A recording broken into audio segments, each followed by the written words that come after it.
Afinal, qual é a identidade digital que a gente quer? A identidade digital é um tema que está sendo discutido hoje no mundo todo, né? Novos modelos estão sendo pensados, né, em que o cidadão ele tem maior controle sobre a sua identidade, não só no sentido do controle dos dados da sua identidade, mas até na autodeterminação da identidade, né, como também do ponto de vista da proteção da privacidade dos dados pessoais.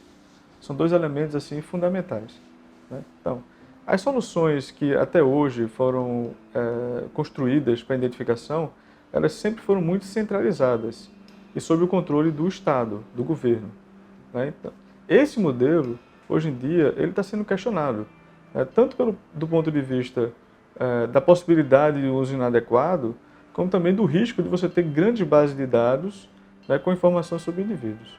A gente vê que com frequência há algum tipo de vazamento, né, e esses pontos, né, de preocupação estão sendo bastante discutidos hoje em dia. Esses modelos descentralizados, né, eles visam principalmente isso, né, permitir, né, que os dados de identificação eles estejam distribuídos, né, e o cidadão ele se sinta protegido também quando ele tem mais controle sobre os seus dados. Ele não depende necessariamente de um ator central como o governo, né, fazer a gestão, né, e ter autoridade sobre os dados, né, de identidade.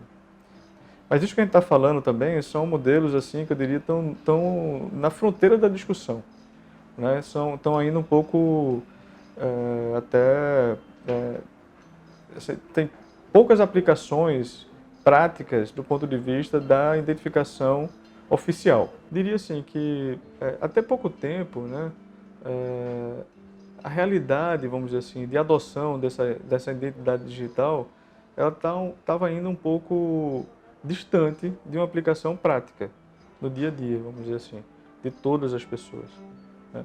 Mas a gente vê assim que cada vez mais isso está se tornando algo próximo de virar, vamos dizer assim, né? Os sistemas tradicionais de identificação, baseado em papel, baseado em fontes de dados centralizadas, né, para soluções que sejam distribuídas, né, e essencialmente que não dependam do papel, que possam ser completamente digitais.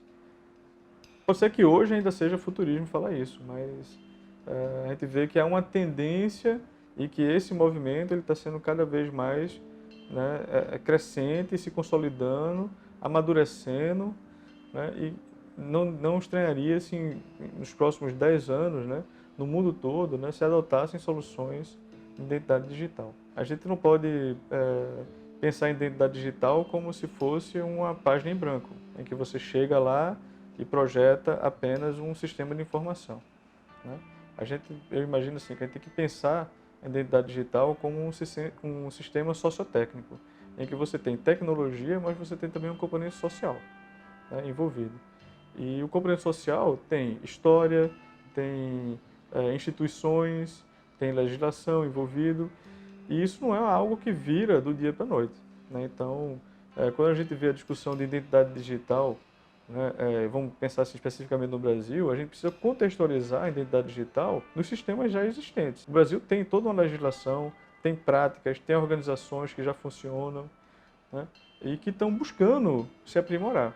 Então, eu vou citar aqui, né, o registro civil, né, que é a fonte, vamos falar assim, da construção da identidade oficial das pessoas, né, em que você tem ali, né, a atribuição do nome, da filiação da pessoa, a data de nascimento, a nacionalidade.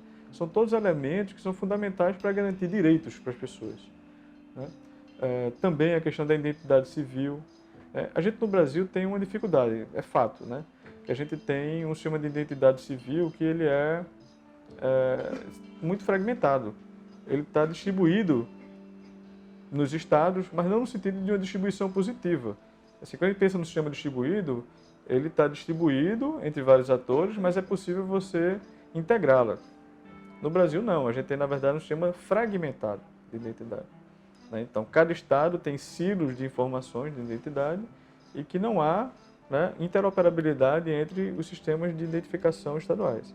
Isso cria uma dificuldade enorme porque a gente não tem, no Brasil, né, uma fonte de informação de identidade civil, né, que permita individualizar cada pessoa, né, por meio aí das técnicas de biometria. Um ponto assim que a gente precisaria destacar no caso, né, é que esses sistemas, né, também no Brasil, vamos pensar assim, o registro civil e a identidade são vistos de forma também fragmentadas, né, enquanto que no mundo, hoje, cada vez mais a tendência é você ver como etapas de um mesmo processo, né, em que no registro civil você tem atribuição dos dados biográficos da pessoa, né, que estão associados com vários direitos, né, como a gente já conversou. E na identificação civil, você tem, né, a atribuição dos dados biométricos, que vão permitir a individualização da pessoa. Mas, na identidade civil, você não tem ali, por exemplo, um nome que possa ser diferente do registro civil. A fonte de informação biográfica da pessoa é o registro civil. Então, essa integração, eu diria assim, precisa ser visto, né, como etapas de um mesmo processo. Qual é esse processo? É o processo de atribuição da identidade. Ou, eu preferia até dizer assim, de garantia do direito da identidade de cada pessoa. Né? No sentido assim, de que a gente precisa olhar a identidade de uma forma integrada e numa perspectiva de direitos, e não de controle pelo Estado. Um ponto assim que eu acho que é importante também a gente enfatizar é que, por ser digital, não necessariamente é bom. Né? Essa pesquisa que está sendo feita assim, pelo ITS, né, que é muito interessante, né, esse trabalho que está sendo desenvolvido, né, em que está sendo analisado o conceito de Good ID. Não no sentido que exista um bom e um mau lado, vamos falar assim, na identificação, mas que sim, existem boas práticas que devem ser estimuladas em relação à identificação e existem práticas que são negativas, que deveriam ser evitadas. Né? Por exemplo, não há necessidade de você identificar todas as pessoas que estão andando na rua.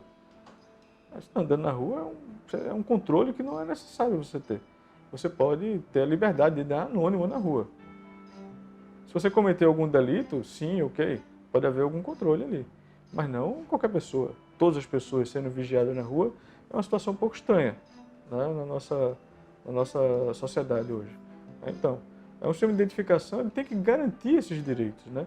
A tecnologia digital hoje permite você fazer quase tudo. Né?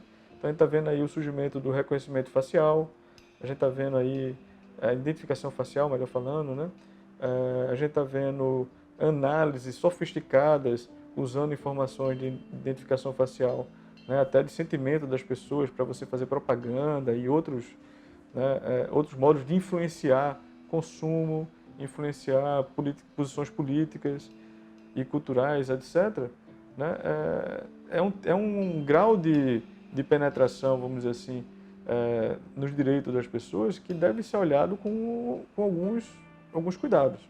Então, a identidade, né, ela deve ser fundamentalmente, né, entendida como um direito da pessoa e não uma forma dela ser um objeto para outros mecanismos, como esse, de consumo, de política, etc. Então, o conceito de Good ID, né, que a gente tem pesquisado, né, e comparando, vamos dizer assim, a América Latina com a África e com a Ásia, o sul da Ásia, né, a gente tem visto assim, que existem algumas variações regionais, mas de uma forma geral, o fundamento é esse. A ideia de inclusão, a identidade para incluir e não para excluir ou discriminar, né, a identidade como um mecanismo, né, de autodeterminação do indivíduo no seu desenvolvimento pessoal, né? E o reconhecimento, né, do indivíduo, né, pelos mecanismos oficiais, pelo Estado, pelas empresas, ele poder realizar atividades que são usuais, quase assim, né, que uma pessoa que às vezes não tem um documento, ela não conseguiria fazer. Essas características, né, do conceito de Good ID, que a gente de alguma forma está tentando ver como ele se apresenta na América Latina, o que é muito interessante, né? Eles são importantes no sentido de a gente refletir, né, sobre o futuro da identidade no Brasil. A gente de alguma forma, né, já conhece, né, como funciona o nosso sistema de identificação no Brasil. Mas qual o sistema de identificação digital que a gente quer? Não é uma simples reprodução do que é o sistema tradicional de identidade. Né? Então, acho que refletir sobre essas práticas internacionais e usar o conceito de Good ID é importante para a gente poder projetar no futuro. Não é algo que está pronto, não vai cair assim, entendeu? É por gravidade. A gente vai ter que construir, e vários atores no país. Eu acho que a contribuição, no caso aqui do ITS, né, é refletir. A discussão sobre identidade digital, de fato, assim, a gente precisa, né, refletir sobre boas e mais práticas, né? A tecnologia permite você fazer muita coisa. A identificação facial, por exemplo, ela tem muitas facilidades, permite criar serviços que são simples, né? Que são mais rápidos, vamos falar assim, né? E são eficientes também, mas isso precisa ser regulado, né? A gente não pode imaginar que o fato de ser um ótimo sistema para controle, vamos falar assim, e vigilância de crimes, né, não significa que você deva empregar de forma generalizada. Que aí você, de alguma forma, também vai estar invadindo, vamos dizer assim, a privacidade de toda a população. Você pode reverter isso aí. Você pode, em vez de criar sistemas que são mais eficientes do ponto de vista do controle do crime, você pode ter o inverso, que é um sistema que tem um poder tão grande, vamos dizer assim, de vigilância sobre as pessoas, que ele por si só pode ser um sistema também criminoso, no sentido de induzir a práticas de controle que são ilegais. Então, esse equilíbrio, né, entre boas e más práticas é um ponto assim de que essa discussão sobre o Good Idea é fundamental. A gente não pode, né, achar que a identidade é de uma forma e ela não muda, vamos dizer assim, né? Isso é uma coisa que no Brasil a gente de alguma forma naturalizou o que é a identidade. A gente acha que a identidade, né, ela é assim, ela é feita na polícia, né, com exceção do Rio de Janeiro, né, mas em todos os estados ela é feita na polícia, né, e é assim porque sempre foi assim. Não, não sempre foi assim. E o futuro pode ser diferente. Em vários países não é assim. Então esses arranjos, eles são locais.